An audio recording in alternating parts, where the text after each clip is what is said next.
Well, I am here with a guest today that I ran into at a conference. I had a moment. I said, "Hey, do you know who that is?" to the people standing next to me, and everyone was like, "No." And I said, "Why? Why not?" But it wasn't a nutrition conference. But anyways, Ben Azadi is my guest today. He is a four-time best-selling author, national keynote speaker, and host of the Metabolic Freedom podcast, one that is on heavy rotation with me, Ben. And he's also been through several autoimmune diagnoses himself, have a healing journey for sure.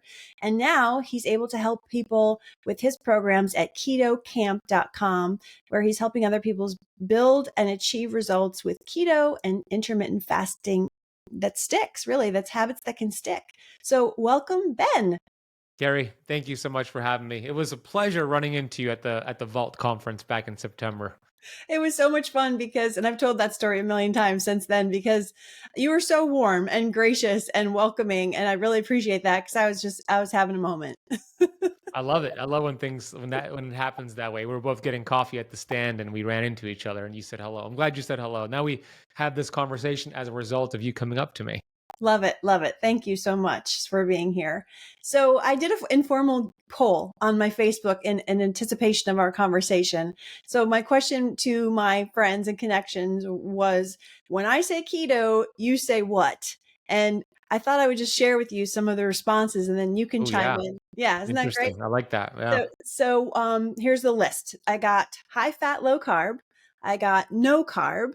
I got fat, autophagy, confusing and expensive, Rob Lowe, and yeah, and strict keto, not sustainable long term. So Yeah. to all that, what do you say keto is? Yeah, those are actually pretty good, answers. They're all kind of right in their own sense. I don't know the Rob Lowe thing, but they're all kind of right. I say keto is a metabolic process more than anything else. It's not a diet. It's not new. It's just nuanced or maybe new to some people. But ketosis is in fact a metabolic process, and it's been around for as long as humans have existed. If it wasn't for this metabolic process of ketosis, chances are the humans would have gone extinct. Our ancestors would have gone extinct because they needed to use their body fat as an energy source when they did not have food available to them. And they didn't have food available to them all the time like we do. We're so blessed. So when you don't have food available, you switch over to burning body fat, which is stored energy. And then it signals this process called ketosis, where you're sending that fat to your liver picks it up and produces ketones. So my answer is that keto is simply a metabolic process. Yeah, I like that because it kind of busts the myth on what people hear keto and they think automatically the diet. And then that raises a lot of questions because not all quote unquote keto diets are created equal, right? That's correct. Yeah, there's hundreds of different ways to do keto, and a lot of people actually do it in a way that's actually unhealthy and not beneficial for their health. But there's a right way to do it. It's a very powerful tool when you do it the right way. Yeah, I agree. The first time I was sort of introduced to it was someone gave me a cookbook, or they recommended one, I think. I was looking into it for my mom because she's had lots of health problems, autoimmune, this and that, long story. But so we got a keto cookbook and it was all this cheese and dairy. And I was like, this is no, I'm not on board with this. But so then I dug deeper and found out a little bit about what you're saying. So in your own healing journey, you know, what was that like? Could you share a little bit about some of the problems that you were encountering that kind of led you to keto? Yeah, and I struggled with my health for a very long time. As a kid, for sure, I was obese physically, obese mentally, had bad behaviors and addictions to drugs and video games. I was a really bad kid growing up here in Miami. And this all transferred to my adulthood, where I found myself back in 2007 being in a very dark place, ready to give up on life, exploring ways to end my life. I was just in pain. I weighed 250 pounds at that time. My whole body felt like it was inflamed. I had bad behaviors, as I mentioned, addictions to food and drugs and alcohol, video games. And I thought the answer was just take your life. And I explored ways to do that. And every time I explored that, I kept thinking about my mother, and it stopped me from pursuing that because I didn't want to do that to my mom. I knew it would cause so much devastation for her. So it Wow. stopped me. Thank God I had that thought, and thank God I had my mom and still have my mom in my life.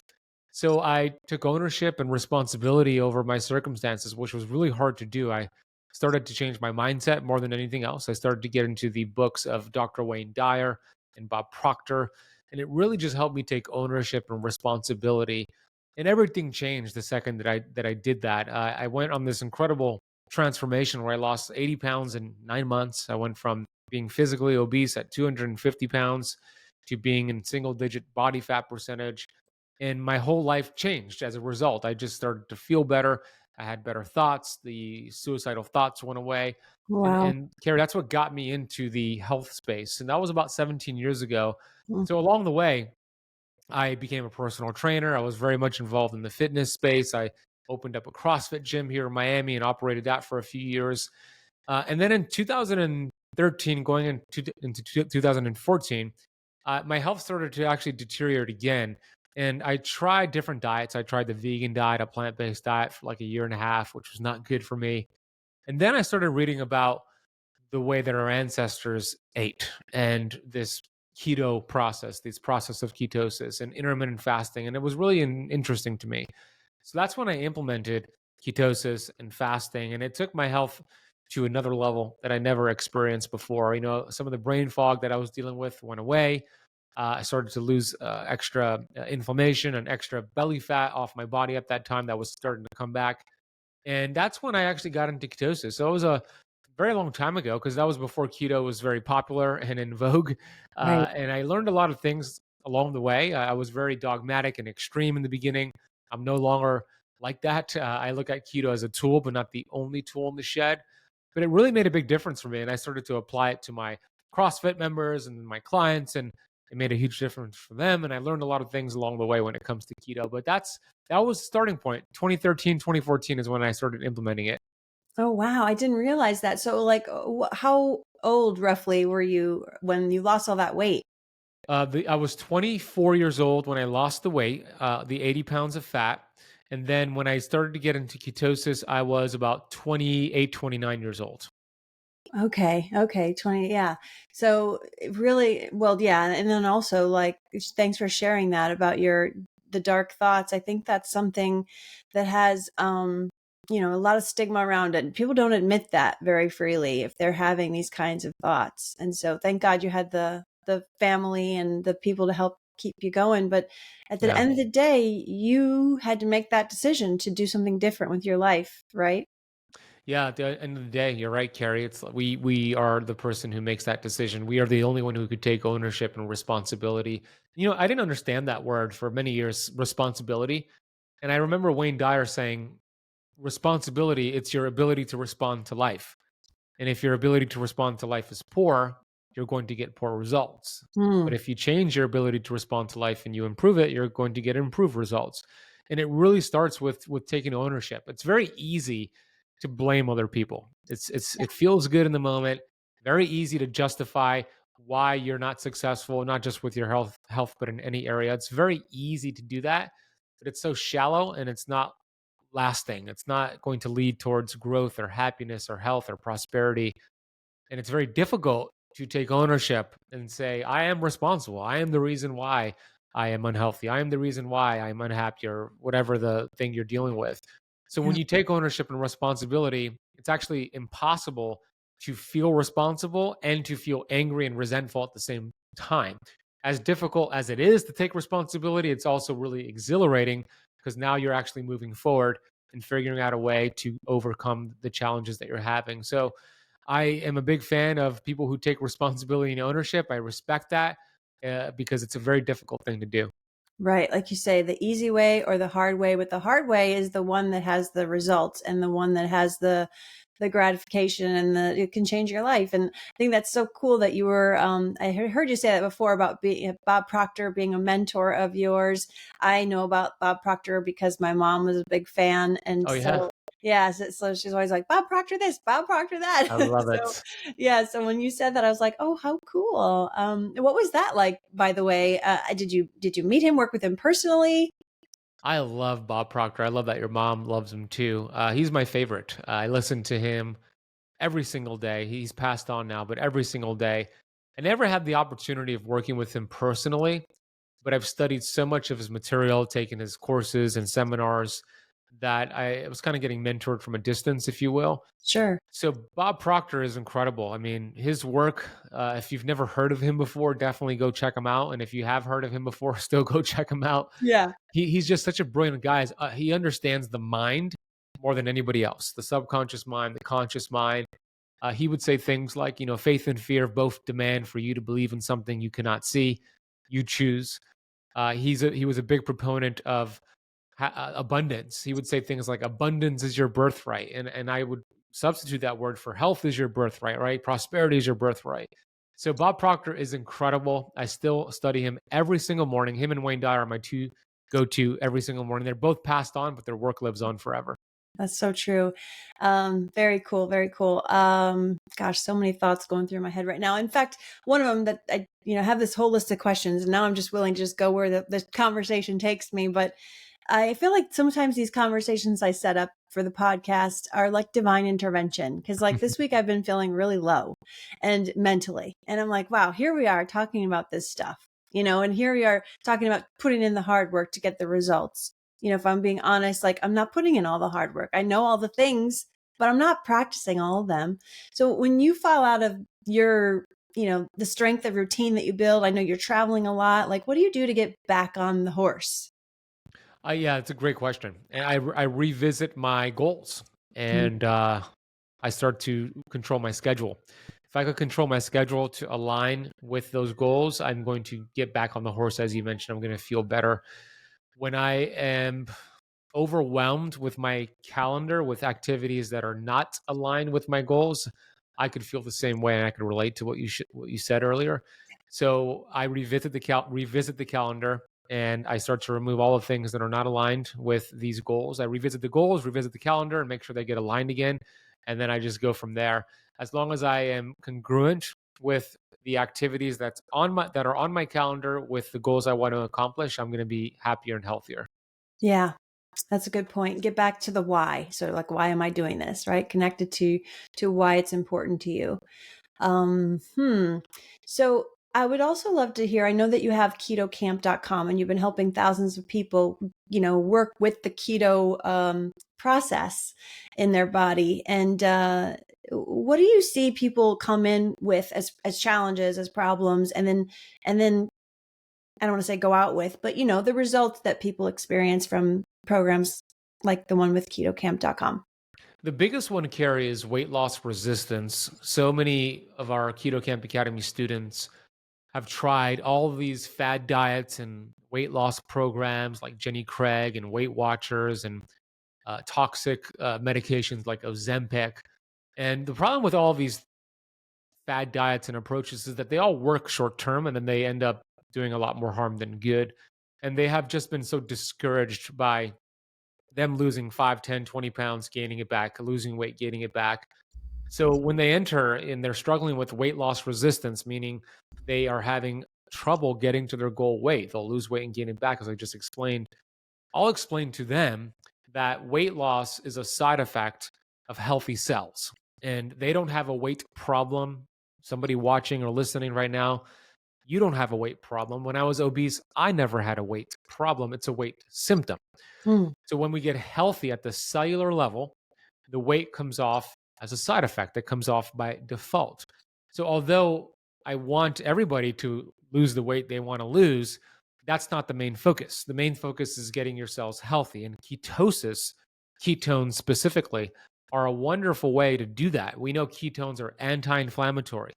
Ketones speak with the battery packs within your cells, the mitochondria, and it tells the mitochondria to reproduce. And we have cells that are in ketosis, or using ketones, I should say, produce 400% more energy than cells that are burning sugar.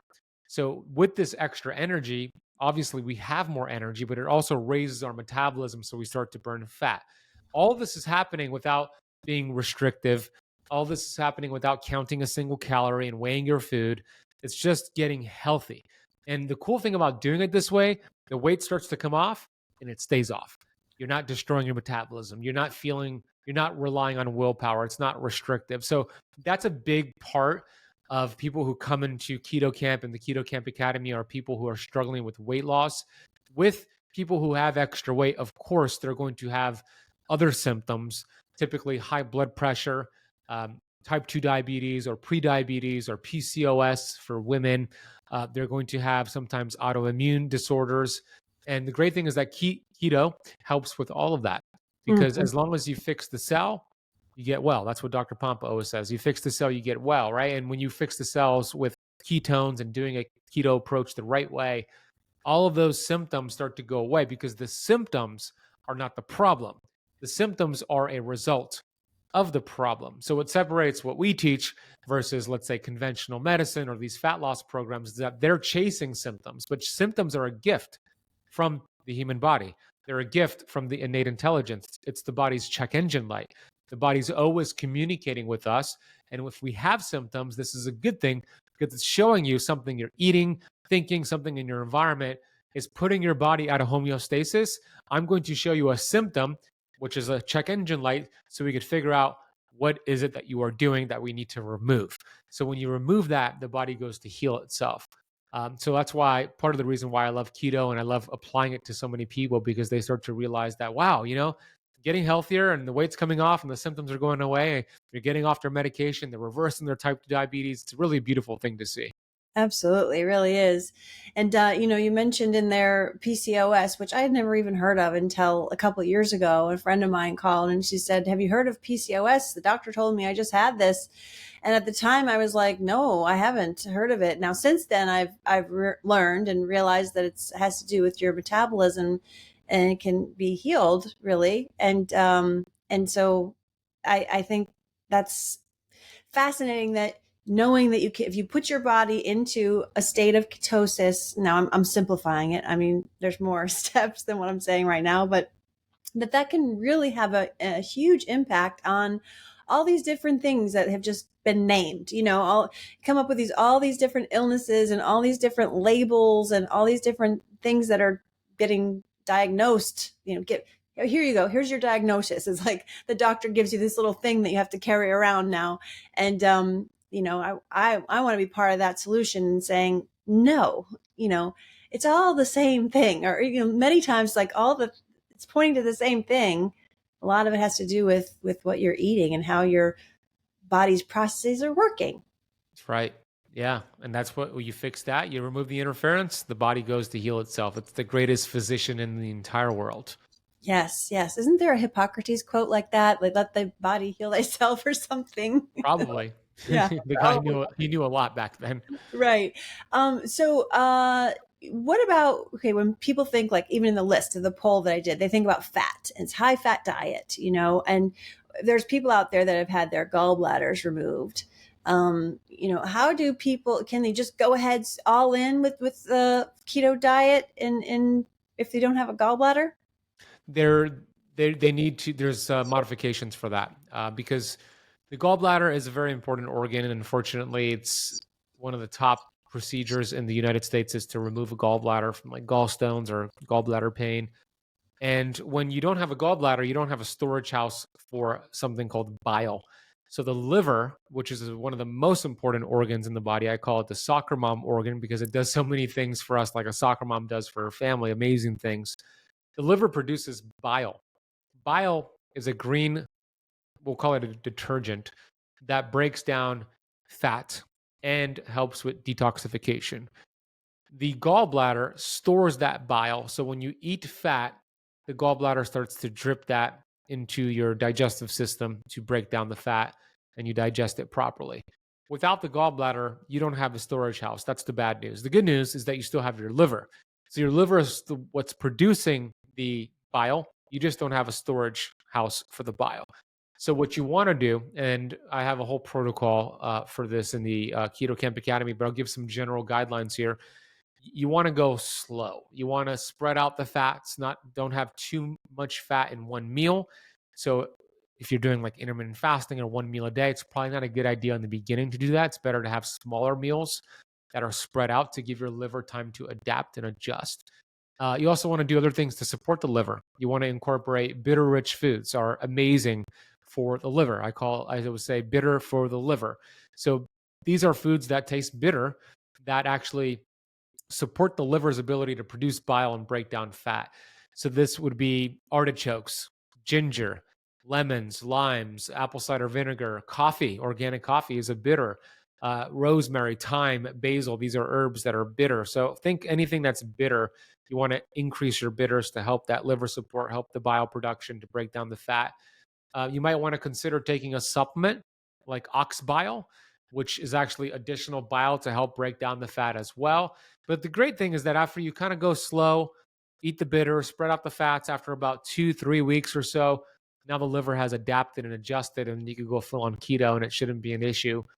If it is an issue, you'll simply have diarrhea or loose stools, and then you kind of just have to go back a step and retrack and support the liver. That is the name of the game, supporting your liver, whatever you can do to support the liver. Coffee enemas, castor oil packs. I mean, I could go on and on and on about different things, but the liver support is going to be important if you don't have a gallbladder. Yeah. And it is important to know that, yes, even if you don't have a gallbladder, you can use the ketosis process to help you with different metabolic challenges that you might have. That's right. And keto doesn't even have to be a high fat diet, which is like people hear that and they're like, what do you mean? I thought it was a high fat diet. It can be. That's one way to do keto, but it doesn't have to be that way. Keto just needs to be a low carb diet. How you get there could be with high fat, or it could be a different avenue. I mean, you fast for 24 hours, you're in ketosis, you had zero fat, right? There's different ways to get into ketosis. It does not have to be a high fat diet. It could be more of a protein focused diet with less fat if that's going to be better for you. So some people could do it that way and they could feel just fine.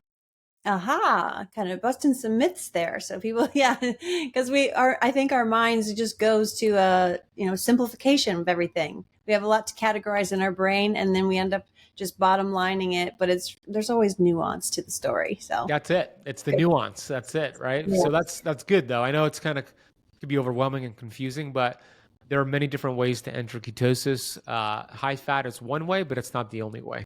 Yeah. And then I know I was also mentioning to you that I was reading your book, or I should say listening. I always feel like I have to say listening when I do Audible books, to Keto Flex. And to me, the takeaway was keto, okay, keto, the process, and flex is the fasting part. So like you just said, you can get into ketosis by just simply fasting. That can get you there. It's one way to get you there. Is that how you kind of characterize it, or is that just my takeaway? Yeah, thanks for listening to the audio book, by the way. It was a pain in the butt to record that. So I bet. happy to hear you're listening to it. Yeah. I'm happy with the result, but it took a long time to get it done. Yeah, so the flex part is actually when you flex out of ketosis. So first you do the work to get into ketosis. You pair it with fasting, to your point. I'm a big fan of fasting. And then once you've built up this metabolism to function the way that we want it to function, what I call metabolic freedom, then we actually flex out of ketosis. And this is great because you don't have to be in ketosis forever.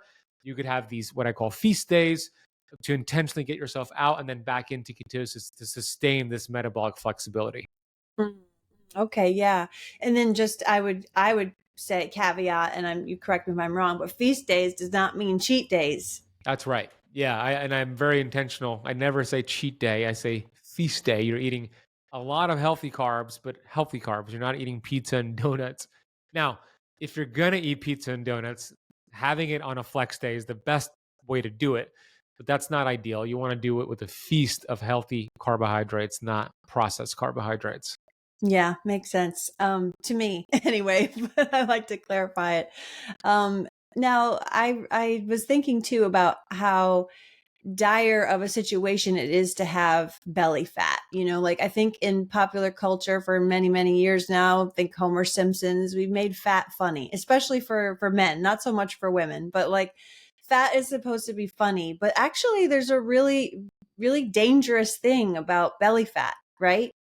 Oh, yeah. Yeah, belly fat is very dangerous. It's called visceral fat. And the more belly fat, visceral fat you have, the higher your likelihood of chronic diseases like type 2 diabetes, metabolic syndrome, high blood pressure, obesity, and eventually cancer and heart disease. That's because when you have this belly fat, this visceral fat, that's the fat that gets stored and packed around your vital organs, your liver, your heart, your pancreas.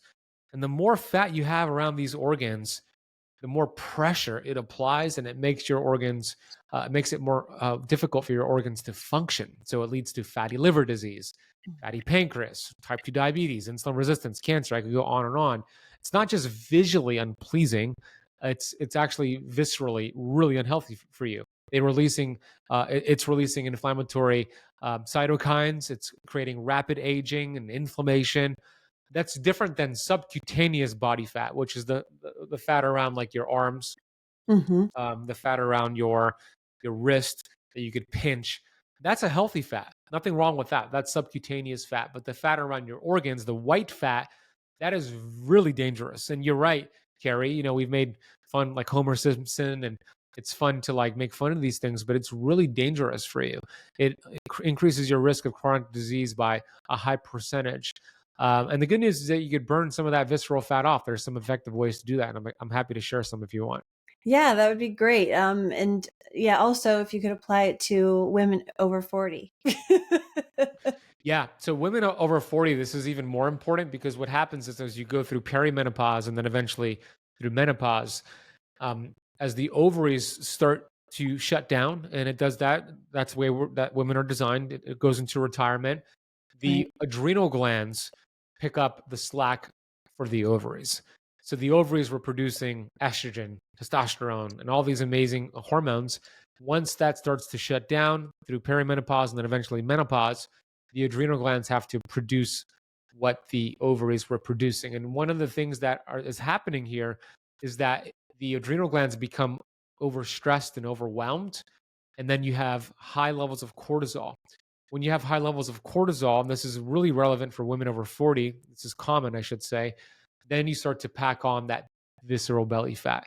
It's called the cortisol belly. The higher your cortisol levels and the longer it's elevated like that, chronic cortisol levels, the more visceral fat you pack on.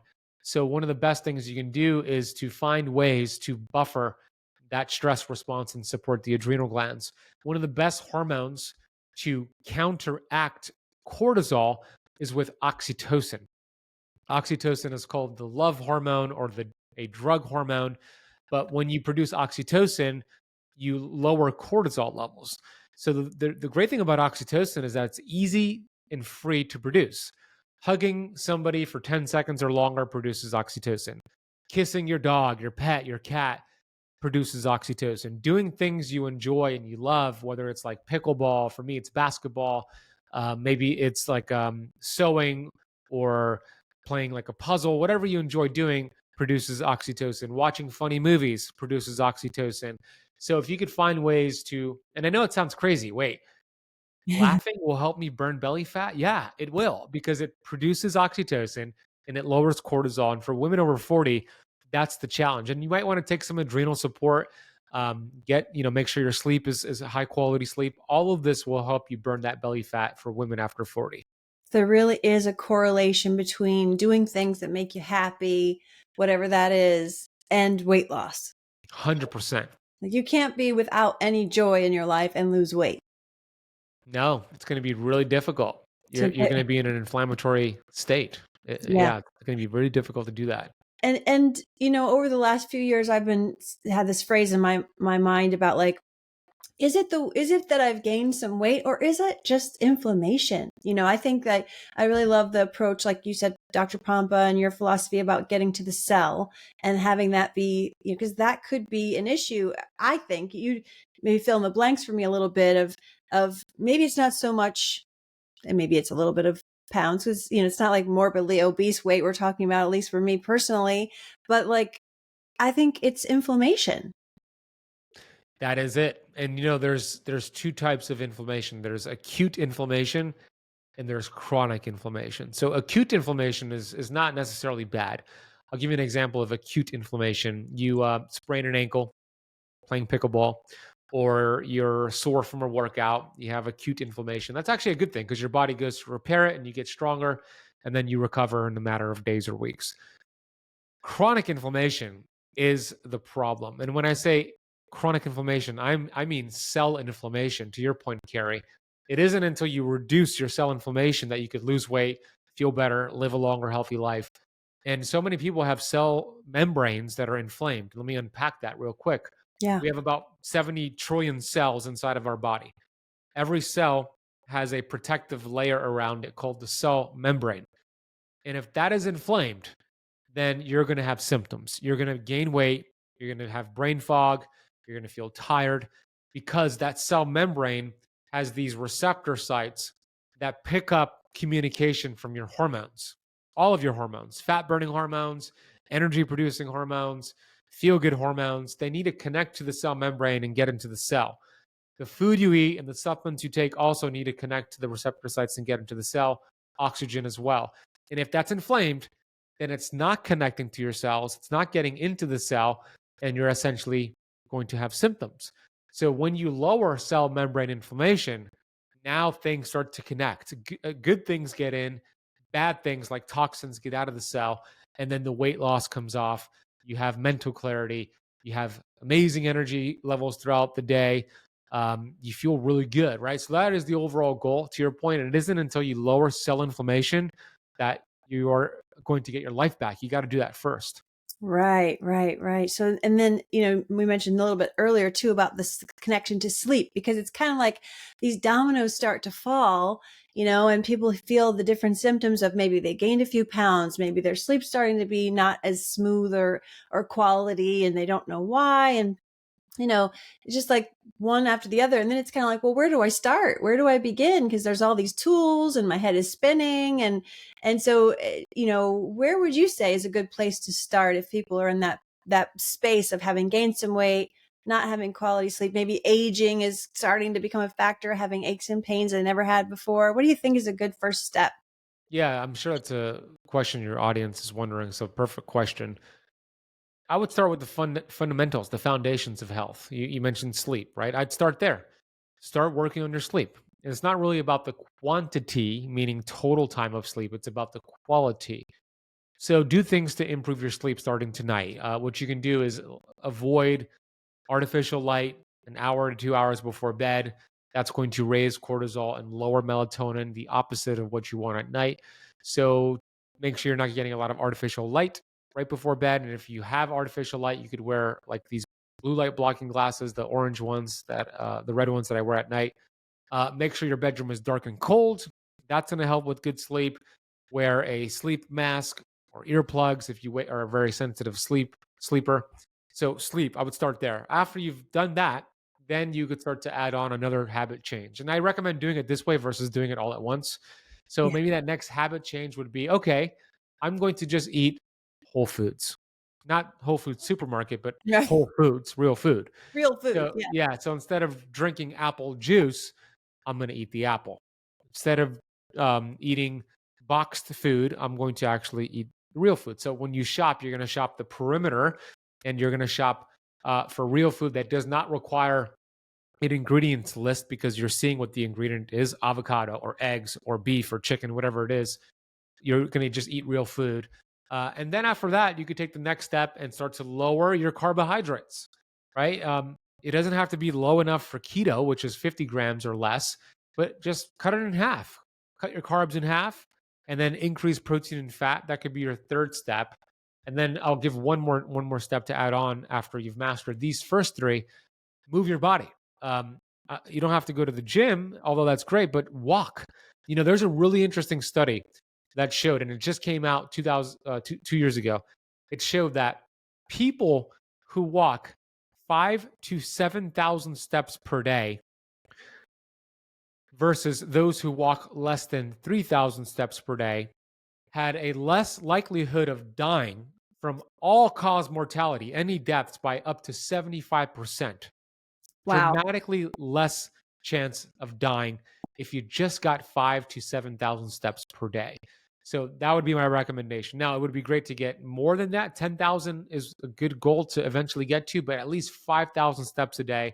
So sleep, whole foods, less carbs, more fat and protein, and 5,000 steps a day. That's pretty achievable, and you can master that like in 30 days and then kind of move on to the next part of your journey. Yeah, yeah, because you really do have to meet people where they are, right? I mean, it can be so overwhelming, and this is why having programs like the one you have is so helpful, because you got to keep revisiting your why, you got to connect with community, and you got to have sort of a guide to help you with the times you're going to mess up, because you are going to mess up, and then just get back on. So Yeah, I always say it's not about the setback, it's always about the get back. It's just get back. get back into it. Yeah. Yep. When you were talking about the steps, it made me think about the technology out there that's available. And I know there's lots of tools. I don't happen to be sort of like I don't want to say data geek, but I haven't really implemented many of the tools. I tried to buy one of these the breathometers that are to tell you if you're in ketosis, but I kind of just bought something on Amazon and really wasn't happy with it. And then I keep seeing this ad, probably because I was looking for them, called Lumen, and I was dying to know if you were familiar with Lumen, have you used it, or what's your preferred tool to see if you're in ketosis? Yeah, so Lumen is not going to tell you if you're in ketosis or not. I personally have not used Lumen, although I'm very familiar with it. I have some colleagues who love Lumen. It tells you if you're burning fat versus burning sugar, but it's not necessarily telling you if you're in ketosis. It's different. I personally use a Keto Mojo. It's a finger prick device, and it's cheap. It's like $50, and it comes with strips where you prick your finger with the little lancet. You do have to draw blood, so that is a drawback versus like the breathalyzer. But that blood you put into a strip, and then you put it into the glucose strip, and it gives you a glucose reading. And then you can use the same blood for a different strip for the ketone reading, and then it gives you a ketone reading. If your ketones show 0.5 or higher, you're in ketosis. So I like using the Keto Mojo. I think it's more accurate. But a Lumen, I'm not saying a Lumen is not a valuable resource, especially for beginners. That might be a good thing you do, but I like doing the blood glucose and ketones a little bit more accurate than a Lumen device. Gotcha, gotcha. How often would you test that? Like, let's say you were going to use the finger prick thing. Would you do it every day, or not necessary? In the beginning, I would recommend doing it every day just to make sure you're staying the course and you're making any adjustments that need to be made. I don't use the Keto Mojo anymore because I have a feel for it, right? Eventually, you get a feel for it. But I would say first couple of weeks, probably every day, just to kind of get an idea if you're trending in the right direction or not. Gotcha, gotcha. Okay. And just to come back to sleep a little bit, I know I remember hearing you mention about a certain sleep study that if even if you sort of mess up your sleep, you don't get the right amount of sleep for 1 week, that you could be classified as pre-diabetic. So Yeah. yeah, that was a wow. Go ahead. Yeah, no, it's a great study because it was done on healthy adults, and they got less than 5 hours of sleep for 7 nights in a row, did blood work, and it showed that they're they were pre-diabetic. Now, they weren't really pre-diabetic. They were just, when they took the blood test, they were so stressed out from the lack of sleep, it raised their blood sugar levels to show that they could have been pre-diabetic. Now, once they got better sleep, that regulated itself, but it shows you how powerful sleep is, Yeah. like for you and against you. I mean, these are healthy people, and in 7 days, it showed blood sugar levels that mimicked pre-diabetes. I mean, that's crazy. That is crazy. And it just, like you said, just reemphasizes just how important that sleep is, especially if you're on a weight loss journey. I mean, it's always important, but if you don't want to be shooting yourself in the foot if you think you're doing all the right things, you're not getting a good night's sleep. So Yeah, that's the first thing. Doing all these biohacks and taking all these supplements could be great, but if you're skipping the sleep, the quality sleep, you're skipping the foundation. yeah, yeah. And I know in the book Keto Flex, you're talking about phases, how you do different phases, you kind of layer in how you can eat over the weeks and whatnot. But if you were, let's say someone's not familiar with how to eat keto in a general sense, and we were going to like build a plate for them. Is there a way to kind of give a general overview of what does a keto plate look like? You're going to go ahead and eat your largest meal of the day. What are you eating? Yeah, so it's going to be a protein source that has fat with it naturally. So that could be eggs or salmon or a piece of steak or a burger without the bun. So protein that has fat naturally with it, paired with non-starchy vegetables. So that could be cruciferous vegetables like broccoli sprouts or broccoli or cauliflower, steamed or sauteed, or it could be cauliflower rice as a substitute for regular rice. It could be green leafy vegetables like arugula and other green leafy vegetables, but that's what it would look like. Protein source that has fat naturally with it. So let's give you the specifics here. A piece of ribeye steak cooked in butter with a cup or two of broccoli with melted butter on top. That would be a delicious, but also a keto friendly meal. Yum, I'm getting hungry. Yeah, good, right? Sounds good to me. It's pretty much kind of how I eat, although I think I want to get more vigilant with it now. So yeah, Cool. more. And now I know you have another book coming out, and it sort of piggybacks off what we're talking about with metabolism really being at the core of this. So you want to share a little bit about the upcoming book? Absolutely. I'm really excited about this book. It's actually going to be released May 13th, 2025 is the publication date. It's with Hay House. It'll be at bookstores, airports, Audible. I'm going to read the Audible for that too. Awesome. And it's all about the metabolism. It's called Metabolic Freedom. And it's split into two different parts. The first part of the book is all about the causes, the problem. Why are 93% of Americans metabolically unhealthy? That's what the studies show. So I get into the five main causes of metabolic dysfunction and metabolic disease, which include environmental toxins, processed foods, these fake Franken foods, poor sleep, which is a topic we just discussed, and a few other causes. The second part of the book gets into the solutions, right? We discuss where keto comes into play. There's a whole chapter on keto. There's a whole chapter on fasting to burn belly fat, as he mentioned, that visceral fat, how to use fasting to do that. And then it all comes together. And then there's a whole bunch of different biohacks and fat burning supplements and different things you can do to restore the metabolism. But at the end of the book, it all comes together with a 30-day plan. This 30-day plan puts everything you're going to read from the book or listen to from the book into a 30-day plan to go from being metabolically unhealthy on day 1, on day 30, burning fat, being metabolically healthy, having amazing energy levels. And I tested this out, Carrie, a few months ago as I was finishing up the book, which is done. And I put together this 30-day plan, and I thought I'm going to make a YouTube video on like the general guidelines that I put in this 30-day plan. So I published this video on my YouTube channel 2 months ago. It's the title of the video is How to Lose Up to 20 Pounds in 30 Days, #1 fat loss method, something like that. And I kind of just highlighted this 30-day plan. I gave a week by week breakdown. I didn't get as specific as the book did, but enough for somebody to take action on it. And that video is about to hit 1 million views on YouTube. But the cool thing about it are all the comments of people that started doing it and losing weight. There's one guy who I'm actually interviewing for my podcast this Thursday because of what he did.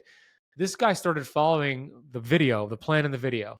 And he went on Facebook and he would do a Facebook Live every day of the plan. So on day one, starting Ben Azadi's 30-day metabolic freedom plan, day 7, day 14. And he kept tagging me and I kept seeing it pop up. So I started watching some of it. And let me tell you this, he lost 44 pounds in 30 days doing this plan. Wow. He went from not being able to walk. He showed me a video of him struggling to being so healthy, so vibrant. Like he absolutely crushed it. So much so that I'm like, I got to interview you for my podcast. We got to share this story. So that video is on YouTube if you want to watch it. I gave you the title, but the book has all of that in detail where you could follow it. And the plan is split up into somebody who's kind of new to all this stuff. And there's a beginner plan and then more of an advanced 30-day reset for you as well. So I'm really excited. It also has recipes, fat burning recipes, keto recipes in it. So the book's going to be out May 13th, 2025. It's called Metabolic Freedom. Look out for it. That sounds amazing. And isn't that what we're after when we're looking at books and we're listening to podcasts? We want results, you know? I mean, we have to have the right information. We have to have sort of the right guide and we need to have tools and resources, but kind of goes back to the beginning of, you know, at the end of the day, we each have to decide, like that guy did, I'm going to show up today. I'm going to do this every day. I'm going to be accountable. I'm going to, not only that, but I'm going to tell people about it, tag people. I mean, that takes a lot of guts. I think that's awesome. I mean, I can't wait to hear that episode. Yeah, so cool, right? You're right. He took ownership and responsibility, and I'm sure it wasn't easy for him to do that. That's a lot of change he made, and he got a lot of results. I mean, I made the claim that you could lose up to 20 pounds in 30 days, and people were giving me crap for that. And this guy lost 44 pounds in 30 days. So I might change that title of the video to reflect that. That is amazing. Wow. Really gives me chills to think about it. Cause it's like, it's moving, you know, you're having an impact in someone's life. It's very cool. I kept showing my fiance the video. I'm like, look at this guy, John. He's on day 17. He's down this amount of weight. It's like he's doing amazing. Yeah, it's so cool to see it. Awesome. Awesome. Okay. So I was thinking earlier in the conversation, I have some resistance coming up in my head. So I'm thinking like someone else might have the resistance too. So what about age, right? So you had said that you lost a lot of weight when you were in your 20s. I don't want someone to walk away from this and say, oh, well, I'm much older than that. That's going to be a lot harder for me. Like maybe it's not possible if I'm at a certain age. I'm just curious, like, what would you say to that? Yeah, I mean, I've worked with all walks of life, and in that video I mentioned, I actually show other testimonials of women and men of all different ages. I've worked with 88-year-old grandmas to 21-year-old men. This guy John that I mentioned, I don't know his exact age, but I imagine he's like in his late 50s, right? I know he's a guy, different from men versus women, but he lost 44 pounds in 30 days, and he's in his late 50s, right? So it's just an excuse that you're giving yourself. It's just, and I say, and I'm not saying that to call anybody out. I'm saying it to call them up. Yeah. Um, you could justify anything. You could say, yeah, good for John, good for Ben, good for Carrie, but I have this history. But here's the thing. It doesn't matter what your age is, how many medication you take, your symptoms, where you come from, because when you have the combination to a code, you unlock the code. Circumstances don't matter. If you have the combination to a code, you unlock the code. So we shared a lot about that on this interview here. We shared the combination to the code, Yeah. lowering cell inflammation. I gave you some steps: sleep, whole foods, limiting your carbohydrates, moving your body. Like those are 4 steps that start to lower cell inflammation. As you do that and stay consistent day after day, week after week, month after month, you're going to feel much better. You're going to have more energy. You're going to start to lose weight, but you got to stick with it. You got to be consistent. It's not the information that we're talking about here that's going to change your life. It's the application of the information. So, that's just thinking when you think that you can't do it. It's just thinking. Cut it out and believe in yourself. And look, if you don't have the belief, because sometimes I get it, you could lack the belief, and I've been there myself, borrow my belief in you until you develop that belief for yourself. Just take the actions, borrow my belief, and then eventually you start to see results, and then you could have the belief for yourself. I like that. Borrow my belief in you, because it's so true. I mean, you might have these down moments. Like earlier, I said I was having some down moments, but if I can talk to people that I know love and care about me, and I know they have a lot of faith and belief in me, so I can borrow their belief in the meantime, but while I build that muscle. You sure can. Borrow it, borrow all of it. Awesome, Ben. Thank you so much for sharing all that great, amazing knowledge. Where can people find you if they want to learn more? So YouTube is my main channel. Ben Azadi on YouTube is where you could find my YouTube videos. We post 4 to 5 new videos on there. Metabolic Freedom podcast is also where we post a lot. And then my main website, if you want to learn about my courses or send a message to me, is benazadi.com. Awesome. Couldn't be more clear than that. All right. So everyone listening, I hope these shows here on the Holistic Health Heroes podcast can help you in your daily life to stay healthy so you can stay happy. And I'll see you on the next one.